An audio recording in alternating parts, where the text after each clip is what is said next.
I'm Sonia. I'm Ebong. And I'm Kate, and today we are dishing with you from Cashion's Eat Place, located at 1819 Columbia Road in Adams Morgan. They're closed on Mondays, which is the day that we tape. That's why we're not eating in the Eat Place, but we can't wait to eat in the Eat Place. I know, it's so good.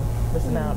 But our guest today is editor, publisher, in chief of Worn magazine. She's Nicole Aguirre. Oh, just adding that in all in because her last name is just so fantastic. Nicole, welcome, and tell us a little bit about Worn magazine. I'm assuming it's about fashion? It is. Thank you so much for inviting me here, by the way. It's really a pleasure to be here with both of you, all three of you. We're happy to have you. Just us two. At least us two. Not this one. And Kate's in a category all her own, actually. The fashionable ones, and then there's Kate. And always get slammed. It's so sad. in a good way. I started Worn magazine last September. It arose after living here in DC for 4 years and having, I grew up in LA and I was used to having fashion around all the time, and I, in some ways, really missed that in DC. And then I moved to New York to work for Vanity Fair for a little bit, and so really got the publishing and the photography and fashion kick from being in New York. So when I moved back, I saw that there was sort of a vacuum for something like this, no one was doing it. I thought that I could do a decent job. I had a lot of friends that were very creative, very talented. Joshua Yosvin is our other photographer. Him and I split up photography in the magazine, and I just went for it. And but okay, it's got to be very different being just a fashionable person that's interested in fashion, a person that likes to shop, and then putting together a magazine. I mean, that's a business. Yes, you're right.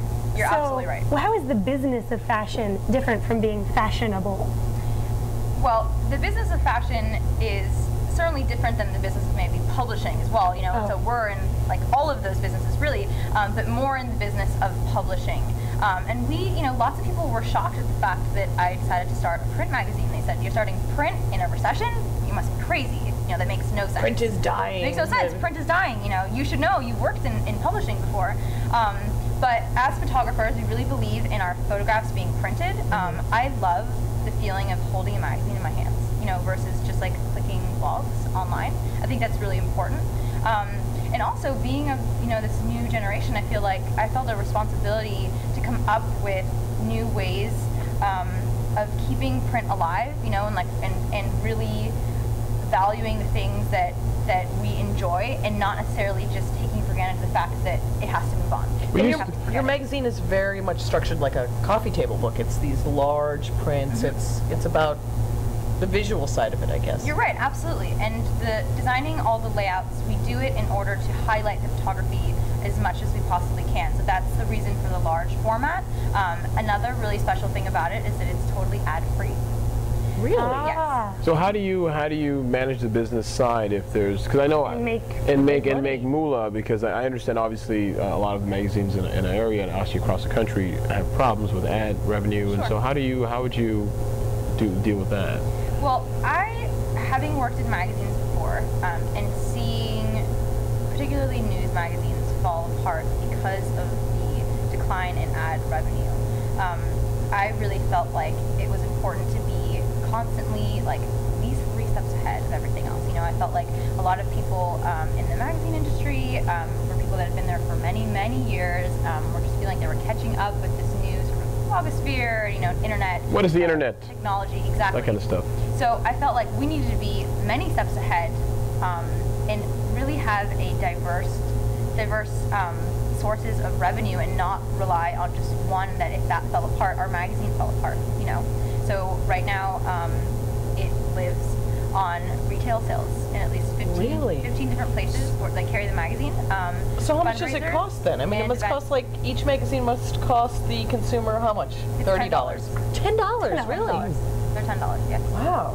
You can get them, we only sell them at independent, locally owned businesses, so independent coffee shops, boutiques, and art galleries. Yeah, but the quality of, I was flipping through it earlier, the quality of the photography warrants that kind of picture. Because you notice a lot of the magazines in the area are changing, even the paper, the type of paper they use, to less glossy, to save money. And so you have to use good paper in order to highlight the best photographs. Sure, we don't have a choice to print it on newsprint. It wouldn't look as good. Right.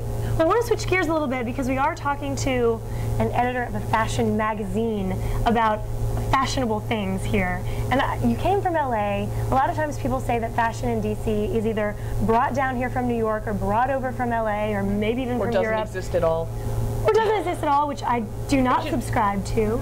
So, Kevin, come here. What do you think DC's fashion is made up of? You know, living here a short time, 5 years, has made me sort of take a step back and try to observe things. And one really interesting thing that I've noticed that's really special about DC is that the people who look the best aren't necessarily the ones that can afford to normally. Oh, I really think that that's true, and I think that's a really interesting facet. Maybe that's not true in many other cities. Where you think that you can buy name, certain like brand labels, and that makes you look better. But it's not really true, because fashion and style is really about creativity and your own personality. I agree with that, because you have to be more. If you don't have the money for it, or your budget is not at that same level, you need to be more creative as to how you want to pull your look off versus going and buying the mannequin is what I would call it. Or just buying a label because it's supposedly the fashionable thing. Yeah. Well, winter in Washington is very, very chilly. So how do we maintain some semblance of fashion and still want to bundle up, because all I want to wear right now is big, big fluffy sweaters? Yeah, I totally understand. And he's pointing out one of the main things that I rock all the time, which is a hat. Chapeau. I'm a huge. So women are wearing hats now. We're doing the Fenty, the fedora, the Fenty fedora. Going back to the old world of Don Draper. I think that, I encourage everyone to try wearing hats. I used to like it when I was the only one doing it, but that's not the case anymore. But I have a big collection, and without hats hats are super warm, and I feel like everybody can try and do that. Winter is all about accessorizing, and layering, and that's really fun. There's local designers that make amazing scarves. I just bought a scarf from Donata Design that's really cozy and warm, and then it also has zippers on the bottom, so I can stick my hands in my scarf as my pockets. It's amazing. That's so cool. So have fun with your accessories. Absolutely. Have fun with your accessories. I feel like I'm going to start wearing a hat. And it's okay to wear black, because you're in all black today, so in DC we wear a lot of black. All black's okay? All black is fabulous. What's a big no-no? If all black is okay, what's like, oh, don't go there? All white. In winter? Cars, limos, hats. Nightmare. Don't do it. What's a big no-no? Oh gosh, I don't even know, because even this season now, the faux fur is really in, and I'm into that too. I really like it, as long as it's faux, because I'm animal-friendly, vegetarian. All right, well, you heard it here first. There's some awesome ideas for your winter wardrobe in Worn magazine, as well as some amazing pictures, and you can only pick it up in some limited places, but I'm sure you can find that on wornmagazine.com, only $10 per issue. And thanks so much for watching this episode of The District Dish. You can follow us on Twitter at The District Dish, or be our fan on Facebook. See you next time.